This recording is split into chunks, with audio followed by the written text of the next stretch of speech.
আসসালামু আলাইকুম এভরিওয়ান, আশা করছি সকলে অনেক ভালো আছেন। আমি আনন্দে ভালো আছি। কি বলবো আপনাদেরকে বুঝতে পারতেছি না, কিন্তু তারপরও একটা ব্লগ নিয়ে আসলাম। আসলে মন মেজাজ তেমন একটা ভালো না, কিন্তু তারপরও ভিডিওতে একটু রং ঢং করে যাচ্ছি। যেহেতু আপনারা অনেকেই আপসেট আছেন, জানি মনের সংকোচ ভয় আছে, তো তার জন্য আপনাদেরকে একটু ফানি বানানোর জন্য আর কি এরকম করা। তো এই যে আয়াত আপনাদেরকে একটু দেখাচ্ছে সে কী করছে। তো যার যার অবস্থান থেকে অবশ্যই সাবধানে থাকবেন, যেহেতু একবার এত বড় একটা ধাক্কা লেগে গেছে, সামনে আরও বড় হতে পারে। সবার পক্ষ থেকে যতটা সম্ভব সবাই সাবধানে থাকবেন।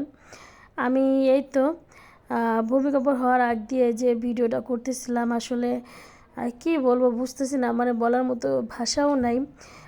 কিছুক্ষণ আগে, এটা সর্বোচ্চ আধা ঘন্টা আগে আর কি, আমি ঘর গুছাতে ছিলাম, চাইছিলাম আজকে একটু অন্যরকম ভিডিও বানাবো, এর জন্য আর কি ভিডিওগুলো করেছিলাম। কিন্তু এইগুলো ভিডিও নিয়ে যে আমাকে এরকম ভূমিকম্প নিয়ে কথা বলতে হবে সেটা আমি ভাবতে পাইনি।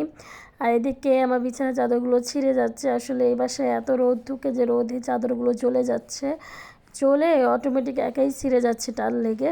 তো কী আর করার, সব কিছু মেনে নিতে হবে। আল্লাহর পরিকল্পনার উপর আমরা কিছুই করতে পারবো না। প্রকৃতি যদি একবার অশান্ত হয়ে যায়, সেখানে আমরা কিছুই করতে পারবো না। প্রকৃতির এসব তাণ্ডবে আমরা আসলে একদম অসহায়, একেবারেই অসহায়। এখানে আমাদের মানে হাত নাই একবারে। আসলে মন মেজাজ খুবই খারাপ। এই যে এই রসুনগুলো দেখছেন, যখন ভূমিকম্প হয় এই রসুনগুলো আমি ছুলেছিলাম, ছুলে হাত ধুতে গেছিলাম আর রসুনগুলো ধুতে গেছিলাম, এমন সময় ঝাঁকুনিটা লাগে। আর আমাদের বিল্ডিংয়ে, যেটা আমরা 5 তলায় থাকি, খুব অনেকটাই উপরে, মানে এত জোরে ঝাঁকিটা লেগেছিল যে বলার বাইরে। মানে আমি আমার জীবনে এইরকম ঝাঁকি কোনো দিনই উপলব্ধি করি নাই, কোনো দিনই মানে পাই নাই। আমি জানি শুধু আমি কেন, আপনারাও হয়তো অনেকে এরকম পান নাই নিজের জীবনে। কিন্তু আসলে আতঙ্কিত হওয়ার ঠিক না, কিন্তু আমরা আতঙ্কিত না হয়েও কিন্তু পারি না। যদি আজকে শুক্রবার ছিল, তাই একটু ভালো মন্দ রান্নার আয়োজন করেছিলাম, কিন্তু মনের ভিতরে একটা আতঙ্ক ছিল।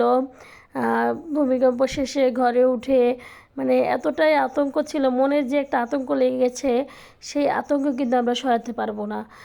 যাই হোক, কিছু করার নাই, সামনে এগিয়ে যেতে হবে।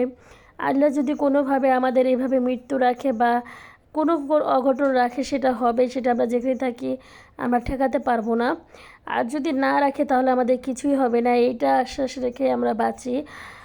আল্লাহর উপরে এই বিশ্বাসটা নিয়ে আমাদের বাঁচতে হবে, সামনে এগিয়ে যেতে হবে, এটাই নিয়তি। কিন্তু তারপরও যার যার স্থান থেকে চেষ্টা করবেন সাবধানে থাকার, বাচ্চার প্রতি খেয়াল রাখবেন।